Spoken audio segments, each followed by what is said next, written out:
Good morning, Peter Hyslop with your 8:30 Hunter News update.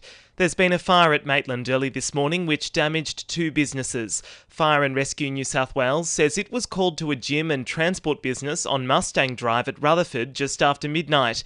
It took 2 hours to bring the fire under control and is understood to have begun as a car fire.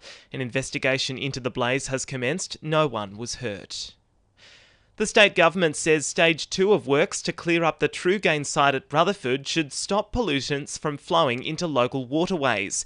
It will commence Stage 2 clean-up works for the Hunter's most contaminated site, which has been found to have leached millions of litres of toxic waste into waterways.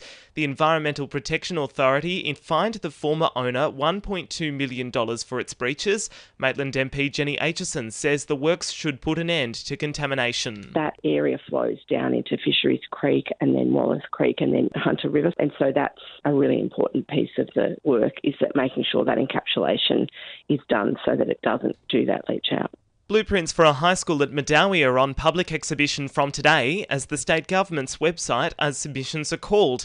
The government says a school is needed to serve a ballooning population. A review of environmental factors for the 6.6 hectare site is available through the state planning portal.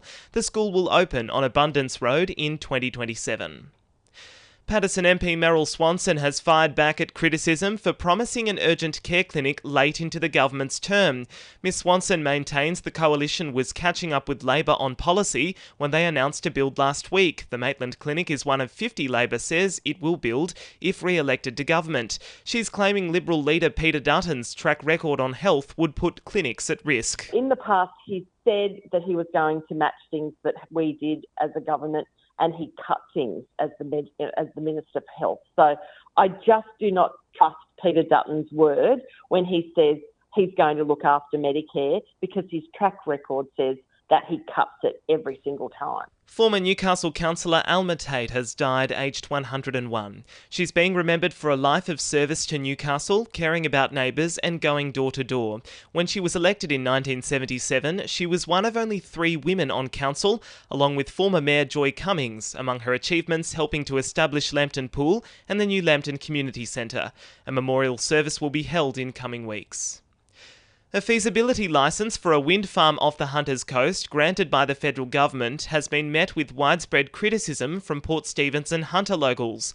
Locals say they're concerned the farms won't generate reliable power and will harm marine life.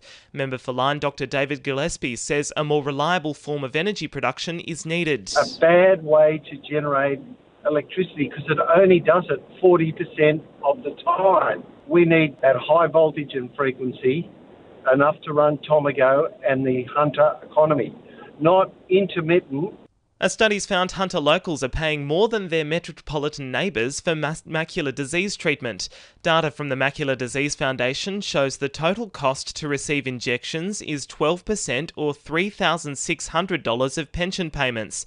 Foundation Chief Executive Dr Kathy Chapman says costs are higher out of major cities. People living in regional and remote areas pay more than $400 higher on their eye injection treatment for macular disease compared with people in major cities.